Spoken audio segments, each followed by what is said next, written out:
Assalamualaikum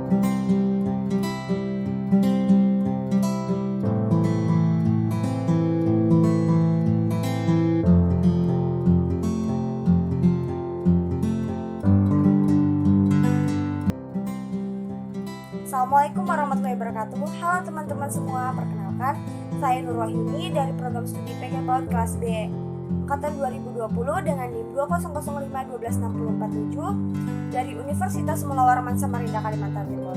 Di sini saya akan menjelaskan mengenai Development Approach Practice dan keterkaitan 9 prinsipnya dengan penilaian pembelajaran anak usia dini. Yang pertama-tama saya akan menjelaskan apa itu Development Approach Practice atau yang biasa kita sebut dengan DIP. Dalam Kamus Besar Bahasa Inggris, DIP ini berarti praktik yang sesuai dengan perkembangan. Dalam sebuah pendidikan, haruslah memiliki pembelajaran yang sesuai dengan tahap perkembangan sesuai dengan usia. Konsep DIP sendiri dalam praktik pendidikan anak usia dini sangatlah penting karena dapat menyajikan proses pembelajaran yang sesuai dengan tingkat perkembangan anak usia dini.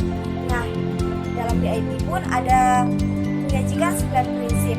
Prinsipnya yang pertama adalah seluruh aspek perkembangan anak saling terkait satu dengan yang lainnya dan saling mempengaruhi. Yang kedua, perkembangan memiliki perkembangan yang urut. Yang ketiga, setiap anak memiliki proses perkembangan yang berbeda. Yang keempat, pengalaman sebelumnya mempengaruhi perkembangan.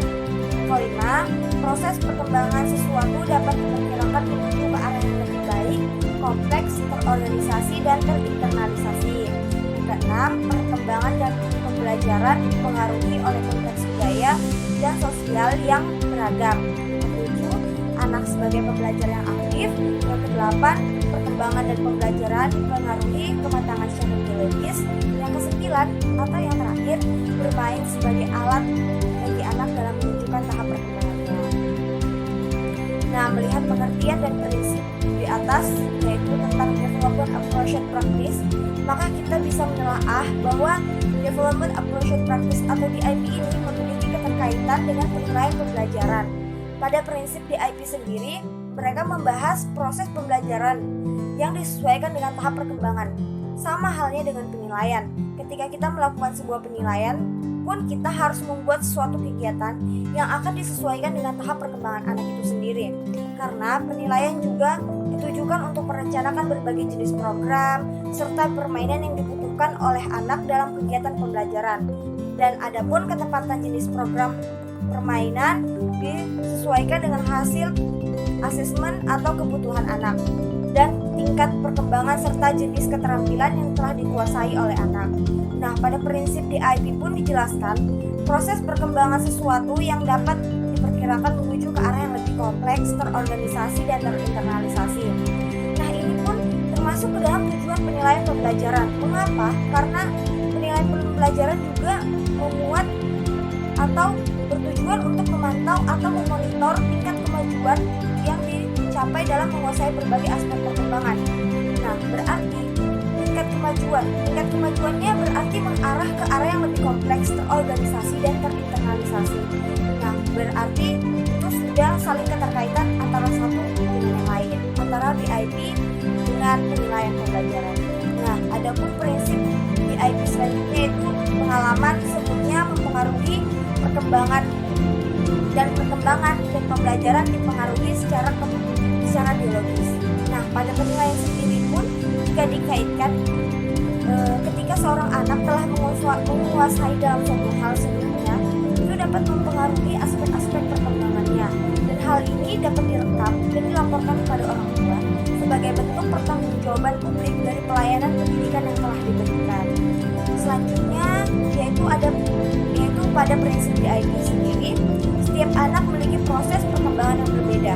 Nah, jika kita kaitkan kembali pada penilaian, keragaman potensi menunjukkan salah satu keunikan potensi anak usia dini.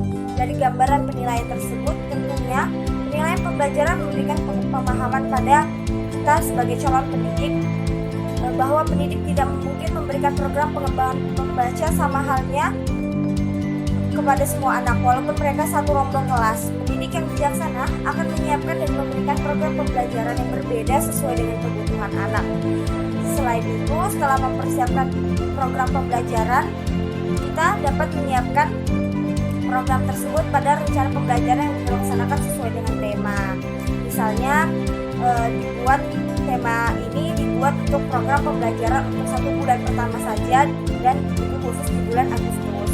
Itulah mengapa pada prinsip PIP jika kita kaitkan lagi, itulah mengapa pada prinsip PIP setiap anak memiliki proses perkembangan berbeda dan beragam, dan juga kegiatan bermain yang dilakukan anak dapat menunjukkan tahap perkembangannya.